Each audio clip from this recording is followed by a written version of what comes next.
Our final guest is creator and host of the monthly show Unreal, an experimental fiction-focused open mic at Shuba's Tavern. She is a language artist working across media to investigate the relationship between form and content. Please welcome Chelsea Fiddyment.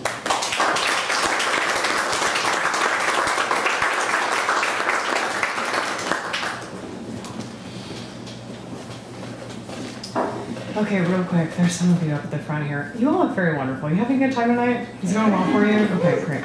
I'm going to hand you some things. You're not going to have to do much of anything. You're literally just going to have to hold this sheet of paper up in the air, so it's not that scary. It's the least scary audience participation you've ever had to do. So you don't have to read everything, you don't have to say anything. It's going to be perfect. Don't worry about it. So I'm just going to hand you a sheet, just hold on to it, and then I will indicate when you need to hold them up in the air.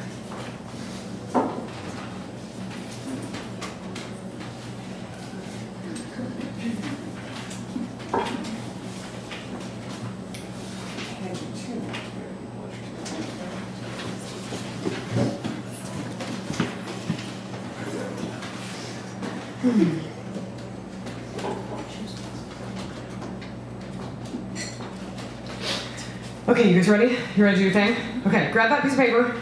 I need you to hold it up so I can see it. Yeah, perfect. Number towards me. Great, great, great. Oh man, this is excellent. You guys are crushing it. A man walks down the street hoping someone, anyone, will look at him. He cries in his sleep. Every person who notices him is just as aggrieved upon seeing him as they were the last time they saw him and the last time. He cries on the street.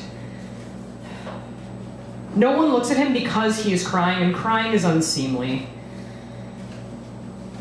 He reminds them that ambivalence is a choice. His neighbors do not know him. No one has grown accustomed to seeing him despite the fact that he walks the same route every day. He has been crying for hours or months. It tastes of salt, yes, but really it tastes more of the explosive purple of biting the inside of your lip and the 6-sweet stomach drop of 5 p.m. Sunday night when you work a job you hate. He is dehydrated from crying. There are red speckles along the delicate skin of his eyelids where the blood vessels have burst during sobbing fits. He has been crying for days or weeks. He is always crying. He makes them feel self-conscious. He is crying. The skin of his nostrils is chapped from using so many tissues. He cries in his food. He cries on the train. Thanks, guys. You did a great job. You can keep those beautiful recycled pieces of paper if you want. If you don't want. You don't have to. You do whatever you feel. All right, so I have one other important question for you this evening, because I'm very much about involving myself with you guys. Britt did such an excellent job of talking about body trauma that I feel like I need to just skip body trauma. Do you guys want to do body trauma, or do you want to do a little night music? All in favor of night music? All in favor of body trauma? Night music it is, let's do it.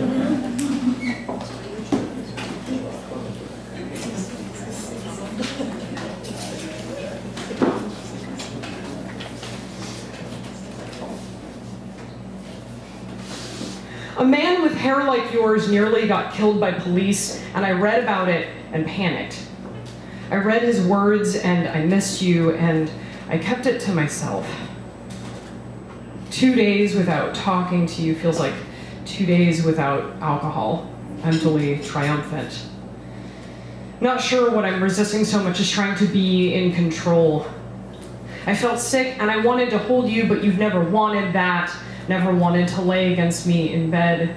It's just me curving toward you, chasing you across the sheets, and I think you avoid speaking to me because I am one prolonged disruption.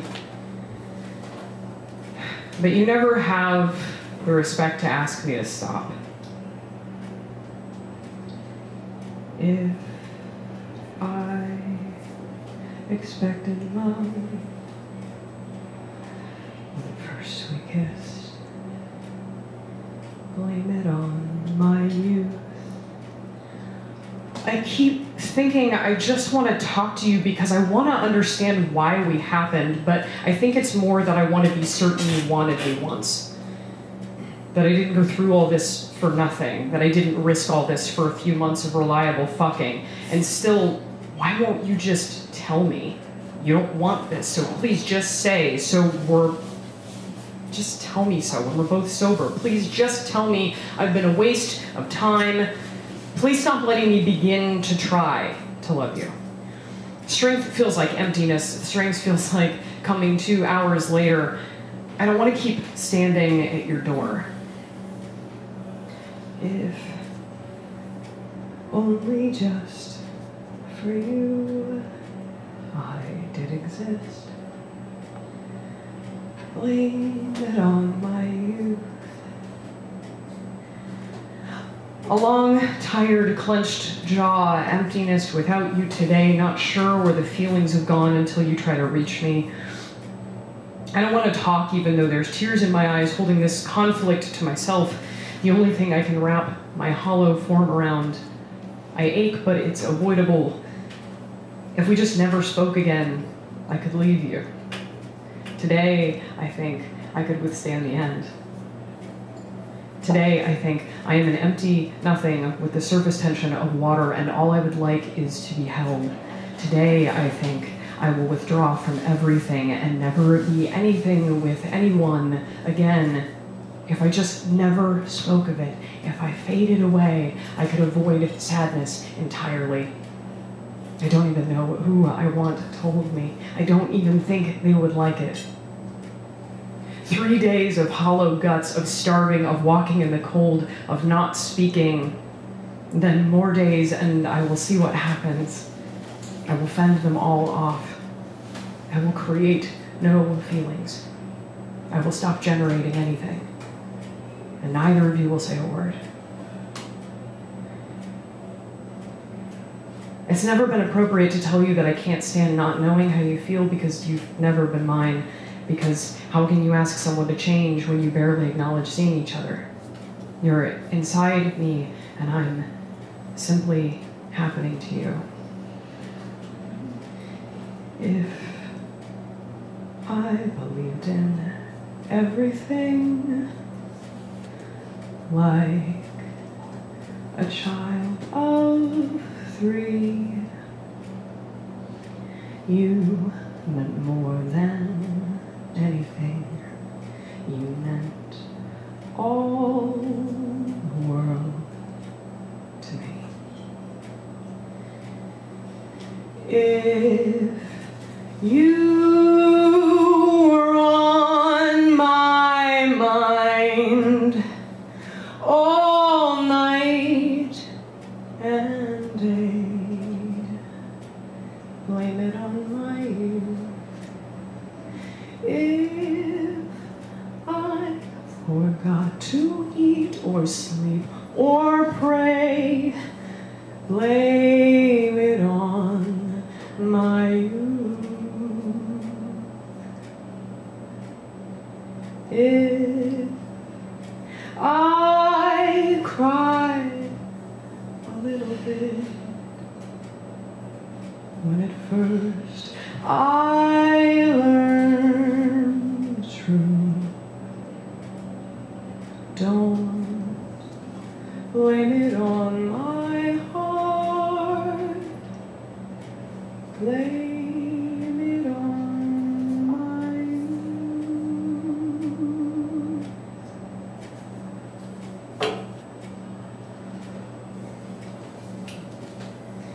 All right, I got one more to leave you with tonight. I think it's more relevant, I guess, than I realized, but also you can't end on a literal note like that. It's too much of a down around a night like tonight, so I hope this helps. I actually also one other thing I was thinking about your piece earlier. You're like, what's the best thing about no longer living in a democracy? And I started thinking about dystopian futures. And boy, y'all, if y'all ever want to experience dystopian futures, fill out a job application for Rush Medical Center. That's some cop shit. I spend a lot of time in my office these days waiting for them to leave. Who? The dads, of course. All the fathers milling around outside, peering in the windows. The pack seemed small today. Some of them must have gotten called off, pulled away by something else that incensed them. So many things are a dog whistle for dads, a garage door mechanism in need of repair, a one-sided game of catch being maintained by a ball thrown against the side of a brick house, the resonant screech of a willful child frustrated by the situation at hand. The dads are a rolling, roiling wave, a riptide, a constant crashing against our homes and our persons and our livelihoods. The dads are a fact of life, but they are of particular concern to me. 12 years ago, I escaped the dads. It was me they were after. It always has been. I couldn't take it anymore. I applied to as many out-of-state colleges as I could think of. The further away, the better. I racked up a sizable debt in application fees alone. Every place I looked seemed to have things that would attract the dads. I feared they would simply follow me wherever I decided to go. I ended up in a scrubby town in Oklahoma, not far from Tulsa, a combination of city, field, and sufficiently middle of nowhere that I thought was so non-committal to any of the three that it would surely discourage the dads. Ultimately, for whatever reason, they stayed behind, and I felt my first and only freedom from the chokehold of their presence. I clung to it. I stacked on majors and focuses. The money was water to me, an ocean, a universe between me and the dads. It took me 7 years to complete everything. I begged to stay in 8, but the college insisted I leave, threatening to make me start retaking general education requirements if I wanted to continue. In year 5, rafts began washing up on the shore of my private refuge in the plains. News stories, letters from neighbors. The dads, they'd say, they're all over now. They trickle through town. They swarm, converging on fresh meat to lord over. Ever since you left, they seemed bewildered, unsure of what to do. But now, they're everywhere. They're after all of us. Like bedbugs. I left, and they migrated. I had created an epidemic of feral dads. Guys, thank you so much.